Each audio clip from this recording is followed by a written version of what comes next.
My Naren ஃபுட்ஸில் நாட்டு மாட்டு நெய், அதாவது பாரம்பரியமான மாடு வகை இருக்குல்ல, அதுலேருந்து நம்ம கீ பண்ணி கொடுத்துட்ருக்கோம். நம்மளோட கீ வந்து இப்படி தான் இருக்கும். நாட்டு மாட்டுலேருந்து எடுக்கிற கீ நல்லா ஒயிட்டிஷாக நல்லாயிருக்கும். இது நம்மக்கிட்ட நல்லா ஃபாஸ்ட் மூவிங்கு. இது வந்து நிறைய உள்ளூரில் வெளியூரில் எல்லாம் நிறைய போயிட்டே இருக்குது.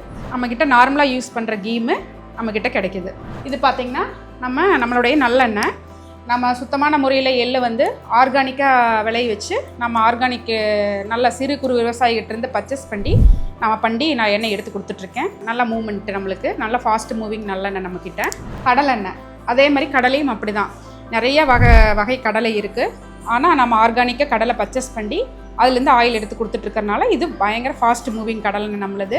அடுத்தது நம்மளோட தோட்டத்திலிருந்து நம்ம தோட்டத்தில் கோகனட் எடுத்து உடச்சி காய வச்சு எந்த ஒரு சல்ஃபர் மிக்ஸ் பண்ணாமல் தெளிவாக நாம் வந்து 1 மந்த்துக்கு மேலே நம்ம எந்த ஆயிலுமே ஸ்டாக் வைக்கிறதில்ல. நம்மளோட கோகனட் ஆயிலுமே ரொம்ப ஸ்பீடு மூவிங் நம்மக்கிட்ட நல்லா போயிட்டுருக்கு. உள்ளூர்லேயும் வாங்குறாங்க, வெளியூர்லேயும் நிறைய போயிட்டுருக்கு நம்மளோட ஆயில்.